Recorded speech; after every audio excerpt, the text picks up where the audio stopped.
पिछले कुछ समय में आपने खबरों के पैटर्न पर अगर नजर डाली हो तो आप महसूस करेंगे कि भारतीय रेलवे लगातार खबरों में बना हुआ है। लेकिन सवाल ये उठता है कि क्या खबरों में बने रहना गलत है?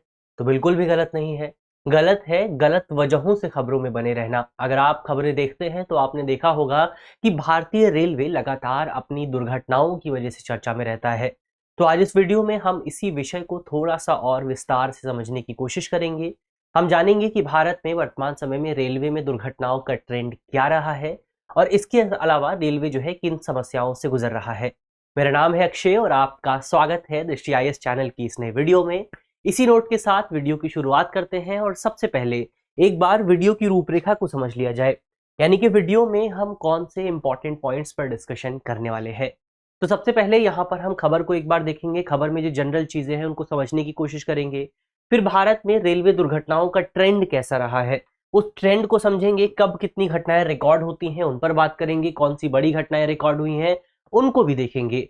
इसके साथ साथ रेलवे वर्तमान समय में किस तरह की चुनौतियों का सामना कर रहा है, चाहे आप बात करें कवच को बिछाने की चुनौती, चाहे आप बात करें फाइनेंशियल चैलेंजेस की, चाहे आप बात करें इंफ्रास्ट्रक्चरल चैलेंजेस की, सभी चैलेंजेस पर जो है हम विस्तार से बातचीत करने वाले हैं।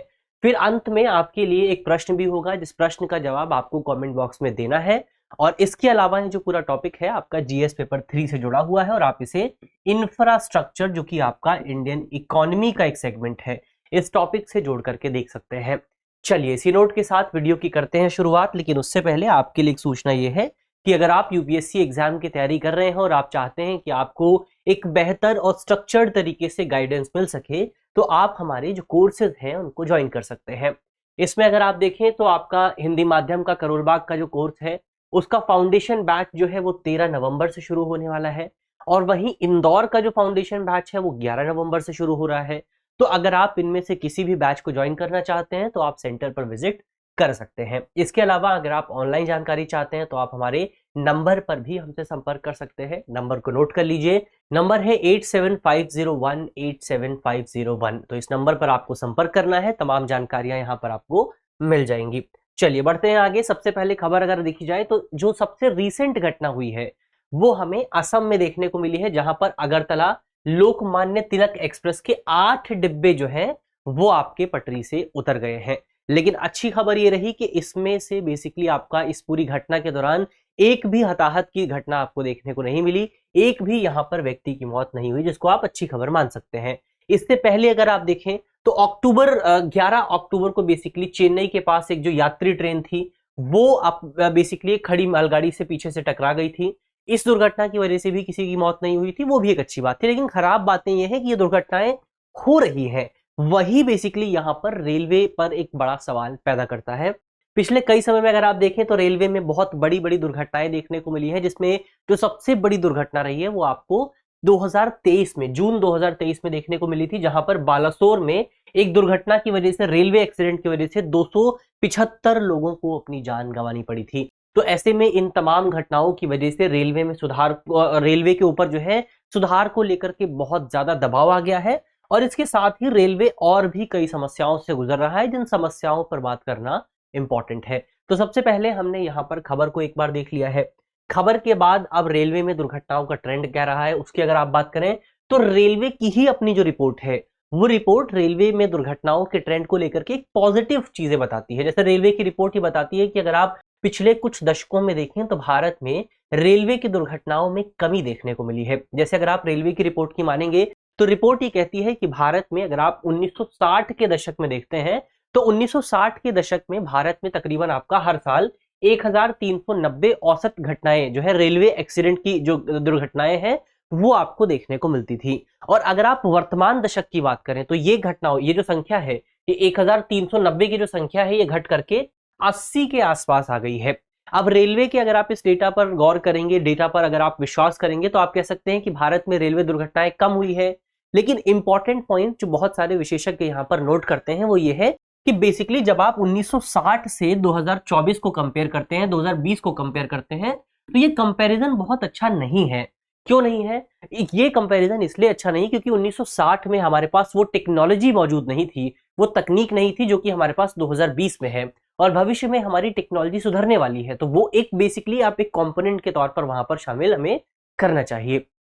तो ये सबसे पहले हमने डेटा पर बात की, लेकिन इसके बावजूद भी अगर आप देखेंगे तो 2021-22 की रिपोर्ट ये बताती है कि भारत में तकरीबन 34 परिणामी दुर्घटनाएं देखने को मिली। अब परिणामी दुर्घटनाएं वो होती हैं जहां पर बहुत सारा नुकसान आपको एक दुर्घटना की वजह से देखने को मिलता है। और अगर आप 2022-23 की बात करें तो 2022-23 में घटनाएं बढ़ गई, 48 परिणामी दुर्घटनाएं आपको देखने को मिली। 2023-24 में 40 परिणामी दुर्घटनाएं आपको देखने को मिली।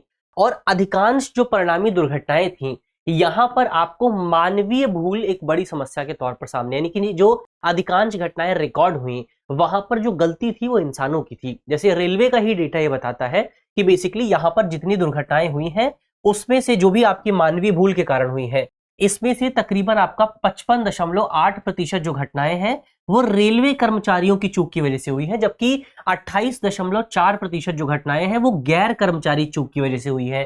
तो ये बेसिकली यहाँ पर मानवीय जो आपका एंगल है वो बहुत इंपॉर्टेंट हो जाता है दुर्घटनाओं के मामले में। तो ये हमने पूरे ट्रेंड की बात की। अब ट्रेंड के अलावा रेलवे के समक्ष क्या क्या चुनौतियां हैं उन पर बात करना भी इंपॉर्टेंट है। तो इसमें जो सबसे पहली चुनौती आपकी निकल करके आती है वो है टेक्नोलॉजिकल इंटरवेंशन की चुनौती।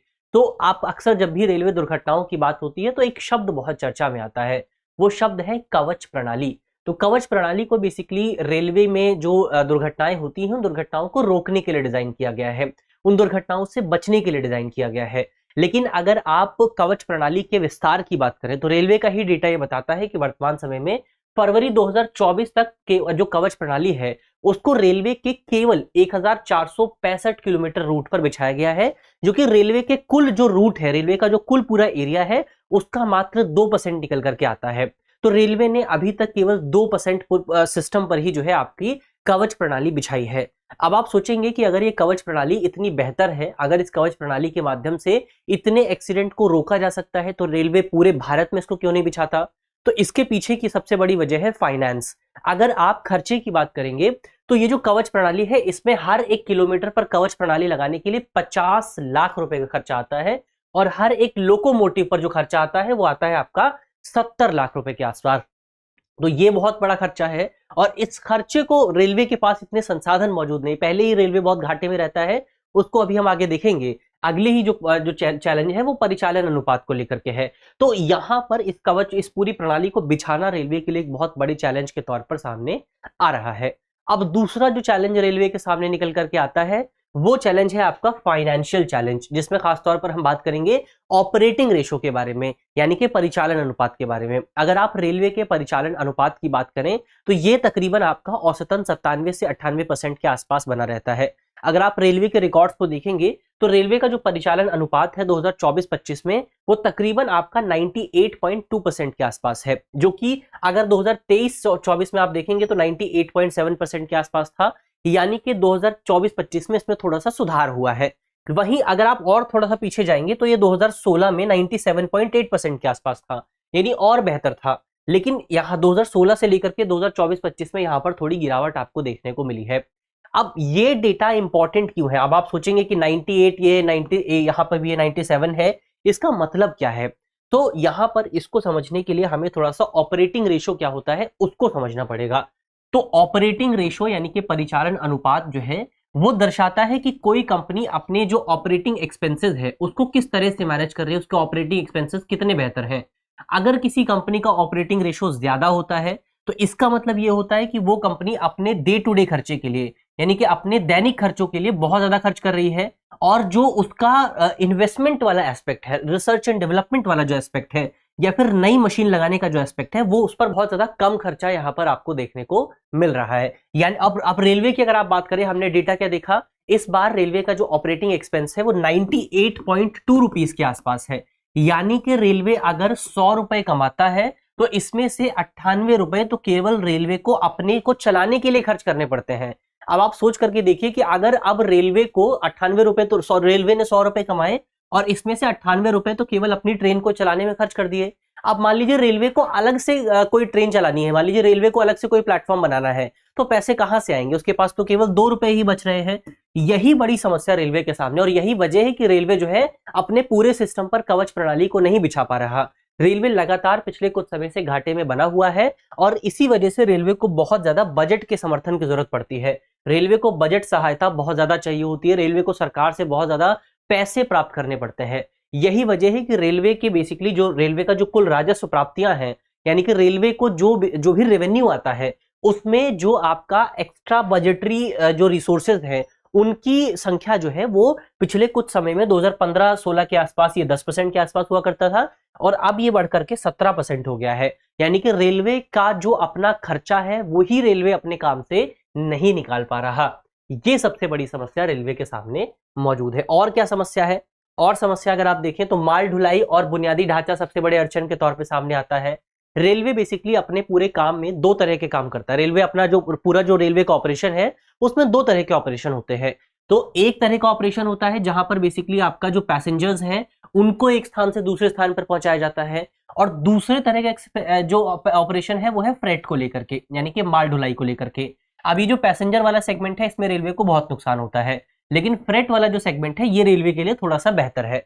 तो अगर आप डेटा पर बात करें तो रेलवे जो भी राजस्व कमाता है उसमें से 65% योगदान तो आपका केवल फ्रेट से होता है, यानी कि माल ढुलाई से होता है। और इसमें भी जो अधिकतर माल जाता है वो कोयला होता है। तो जो भी पैसे रेलवे को फ्रेट से आते हैं उसमें से तकरीबन 50% जो पैसे हैं वो केवल कोयले की ढुलाई से आते हैं। तो एक तो ये सिनेरियो हमने समझा कि फ्रेट से बहुत ज्यादा पैसे आते हैं, लेकिन अगर आप पिछले कुछ समय में देखेंगे तो न केवल भारत में बल्कि दुनिया भर में रिन्यूएबल एनर्जी पर बहुत ज्यादा जोर दिया जा रहा है। और इसी जोर की वजह से बेसिकली यहां पर आप देखेंगे कि कोयले का इस्तेमाल कम हो रहा है, और कोयले के इस्तेमाल कम होने की वजह से रेलवे का जो रेवेन्यू है उस पर भी नुकसान आपको देखने को मिल जाएगा।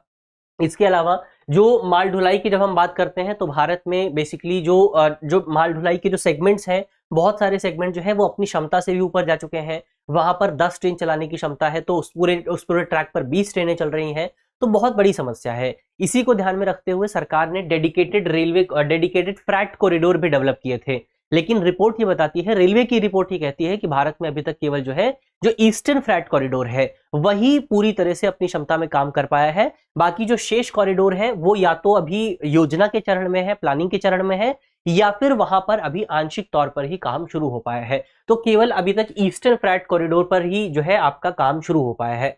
फिर यहाँ पर सुरक्षा संबंधी बाधाएं भी आती हैं, कार्यबल संबंधी चुनौतियां आती हैं। जो रेलवे के लोको पायलट्स होते हैं वो बहुत तनावपूर्ण स्थिति में काम करते हैं, वैकेंसीज वहां पे अभी भी बहुत सारी मौजूद है, तो भर्तियां नहीं हो रही हैं, जिसकी वजह से जो पहले के लोकोमोटिव्स हैं उनको बहुत समस्याएं आती हैं। तकरीबन 12-12 घंटे तक यहाँ पर कई बार लोगों को काम करना पड़ता है। इसके अलावा रेलवे में जो साइड ट्रैक पर जो कर्मचारी काम करते हैं वो अपनी सेफ्टी के लिए वॉकी टॉकी सिस्टम का इस्तेमाल करते हैं, यानी कि अगर ट्रेन आ रही है तो उनको वॉकी टॉकी के जरिए बताया जाता है। लेकिन जहां पर ट्रैफिक बहुत ज्यादा रहता है, जिन स्टेशन पर ट्रैफिक बहुत ज्यादा रहता है, वहां पर ही वॉकी टॉकी का सिस्टम काम नहीं कर पाता और कई बार इसकी वजह से भी आपको एक्सीडेंट देखने को मिलते रहते हैं। तो इस सिस्टम को भी चेंज करने की जरूरत यहाँ पर महसूस की जाती रही है। तो ये कुछ आपके चैलेंज हुए जो कि वर्तमान समय में रेलवे के सामने मौजूद है। हमने सभी चैलेंजेस की बात की। सबसे पहले आपका टेक्नोलॉजिकल चैलेंज है, फिर फाइनेंशियल चैलेंज है, फिर आपका इंफ्रास्ट्रक्चरल चैलेंज है, और फिर आपका मैन पावर रिलेटेड चैलेंज है। तो चारों चैलेंजेस पर हमने बात कर ली है। अब अंत में आपके लिए एक सवाल है, जिस सवाल का जवाब आपको कमेंट बॉक्स में देना है। सवाल अगर आप देखें, आपसे सवाल पूछा गया है कि किसी कंपनी का ऑपरेटिंग अनुपात क्या संकेत देता है। हमारे ऑप्शन है, ऑप्शन ए कंपनी की लाभप्रदता, ऑप्शन बी कंपनी के संचालन की दक्षता, ऑप्शन सी कंपनी की पूंजी संरचना, या फिर ऑप्शन डी कंपनी के ऋण भुगतान की क्षमता। तो इसका सही जवाब आपको कमेंट बॉक्स में देना है। और मुझे उम्मीद है कि इस वीडियो में हमने जितने भी इंपॉर्टेंट पॉइंट्स पर चर्चा की है वो आपको समझ में आए होंगे। और अगर वीडियो अच्छी लगी है तो वीडियो को लाइक करना, शेयर करना बिल्कुल मत भूलिएगा। मिलते हैं आपसे अगली वीडियो में, तब तक के लिए अपना ख्याल रखिए, ध्यान रखिए, पढ़ते रहिए। धन्यवाद।